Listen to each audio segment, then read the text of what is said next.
So hello everyone, this is Priyanshu. मैं सभी का स्वागत करता हूँ फिर हमारे YouTube channel book seat now. तो आज हम बात करने वाले हैं नीट पीजी 2023 के कुछ महत्वपूर्ण अपडेट्स के बारे में।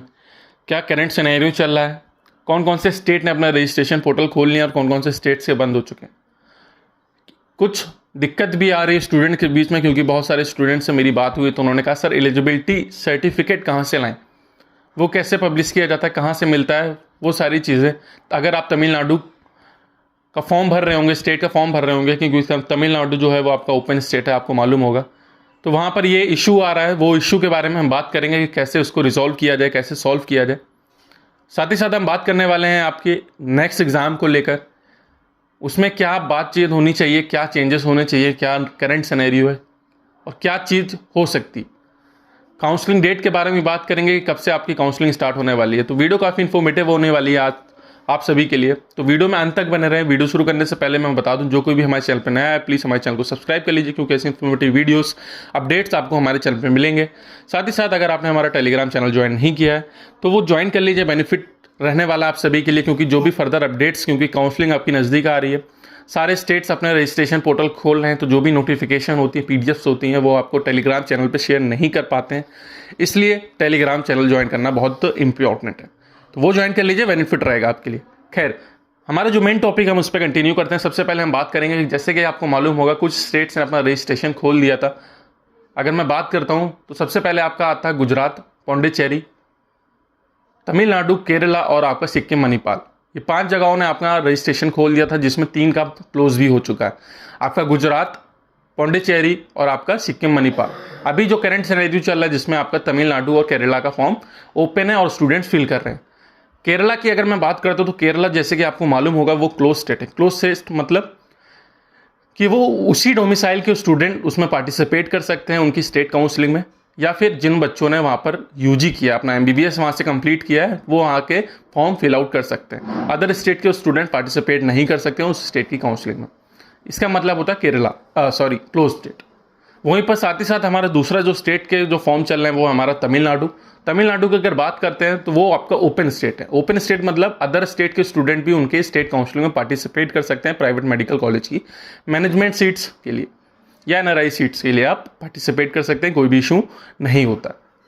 लेकिन जब आप फॉर्म फिल आउट कर रहे हैं, क्योंकि अभी ये फॉर्म कंटिन्यूसली चल रहे हैं, अराउंड 13 जुलाई जिसकी लास्ट डेट है, आप अभी फॉर्म फिल आउट कर रहे होंगे तो आपको एक एलिजिबिलिटी सर्टिफिकेट मांग रहा है। क्योंकि मेरे पास स्टूडेंट्स की काफ़ी कॉल्स आ रही है इसके रिगार्डिंग, जो स्टूडेंट तमिलनाडु के लिए देख रहे हैं, जो स्टूडेंट तमिलनाडु के ही हैं, उनके अकॉर्डिंगली कॉल्स आ रही हैं कि सर एलिजिबिलिटी सर्टिफिकेट क्या होता है, सर एलिजिबिलिटी सर्टिफिकेट कहाँ से मिलेगा।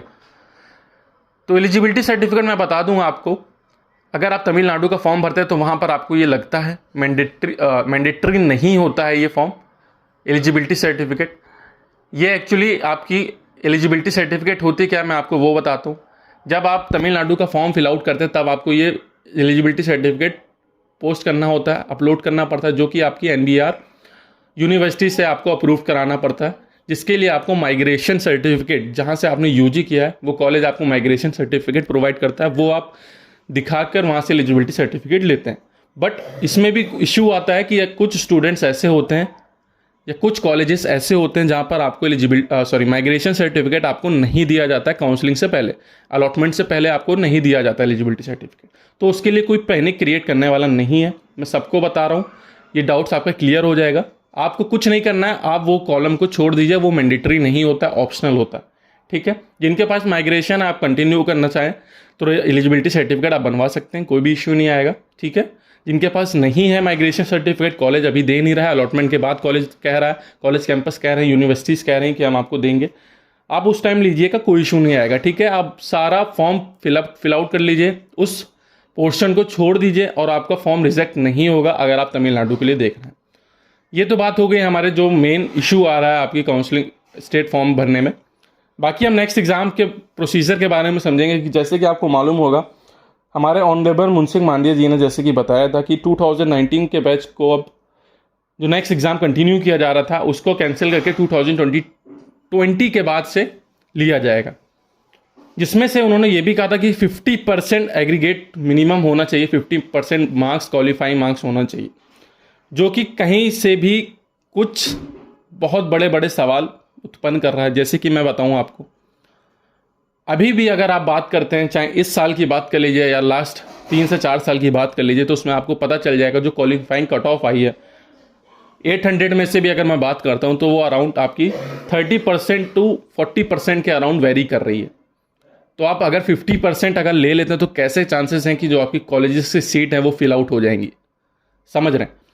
समझना ये है कि इसमें एक ये भी बड़ी चीज़ है कि आपकी जो 50% अगर आप ला भी रहे हैं तो आपकी कॉलेज की सीट्स कैसे फिल आउट होंगी।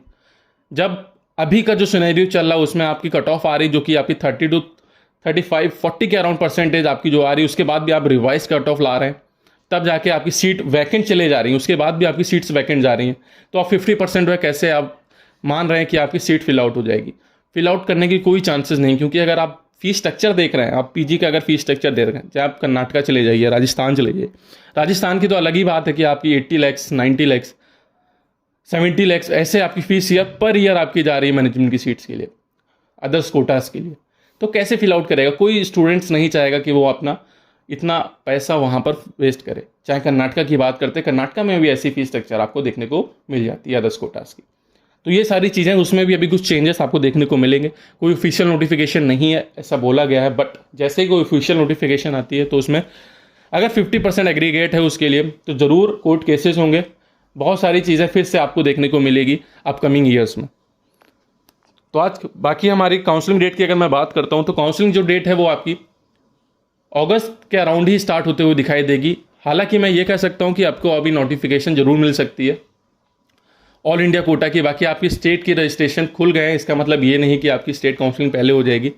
हमेशा ये चीज़ याद रखिए कि जो आपकी ऑल इंडिया काउंसलिंग है हमेशा वो पहले होगी, उसके बाद आपकी स्टेट काउंसलिंग होती है, जिसमें स्टेट करते क्या है कि अपना रजिस्ट्रेशन पहले से करवा लेते हैं, ताकि जैसे ही आपकी रिजल्ट आता है ऑल इंडिया कोटा का, वो अपनी चॉइस फिलिंग ओपन करके अपना रिजल्ट फॉरवर्ड कर देते हैं। ये प्रोसेस हमेशा से चलता आ रहा, कोई नई चीज़ नहीं है, आपको परेशानी होने की कोई बात नहीं। अदर स्टेट्स भी हैं लाइक वेस्ट बंगाल, यूपी, हरियाणा, बिहार, महाराष्ट्र, कर्नाटका, ये सब भी अपने धीरे धीरे करके अपना रजिस्ट्रेशन पोर्टल खोलेंगे। तो जिसको जहाँ एडमिशन के लिए देख रहा है, जो भी स्टेट देख रहा है, जो भी उन्होंने स्ट्रेटेजी बनाई है, एनालिसिस किया अपने हिसाब से कौन से स्टेट में उनको कॉलेज मिल जाएगा, उस स्टेट का वो जैसे ही रजिस्ट्रेशन पोर्टल खुलता है आप अपना रजिस्ट्रेशन जरूर कर लीजिए। बाकी जो भी अपडेट्स होगा कि कौन से स्टेट ने रजिस्ट्रेशन अपना खोल लिया है, क्या सिनेरियो, क्या नोटिफिकेशन है, वो आपको हमारे टेलीग्राम चैनल पर मैं पोस्ट कर दूंगा। जो भी जो भी स्टेट अपना रजिस्ट्रेशन खोलेगा उसकी नोटिफिकेशन जो भी रहेगी वो आपको हमारे टेलीग्राम चैनल पे मिल जाएगी। इसीलिए मैं कह रहा हूँ कि आप हमारा टेलीग्राम चैनल जरूर ज्वाइन करिए। बाकी अगर काउंसलिंग डेट की बात करते हैं तो जैसे कि आपको मालूम होगा कि यूजी की भी काउंसलिंग आपकी परहैप्स करने वाली है। आपकी अगर काउंसलिंग अभी जुलाई में स्टार्ट हो जाती है तो क्योंकि जो आपकी ऑल इंडिया कोटा 15% की जो आपकी यूजी की काउंसलिंग है वो आपकी डेट पब्लिश कर दी गई है, जो कि आपकी 15 जुलाई है। 15 जुलाई से आपकी यूजी काउंसलिंग स्टार्ट हो रही है, और अगर इसी बीच आपकी यूजी काउंसलिंग पीजी काउंसलिंग भी स्टार्ट कर दी जाए जुलाई में, तो कहीं ना कहीं परहैप्स हो जाएंगे और बहुत ज़्यादा इशू क्रिएट हो जाएगा। तो जो चांसेस हैं वो अराउंड आपके अगस्त के अराउंड ही आपको देखने को मिल सकता है। 11 अगस्त के बाद फर्स्ट वीक में आपको सारी नोटिफिकेशंस मिल सकती है फर्स्ट वीक में। बाकी अगस्त और जो आपकी काउंसलिंग है वो अराउंड अगस्त के सेकंड वीक के अराउंड आपकी फुल फ्लो में आपको देखने को मिलना शुरू हो जाएगी।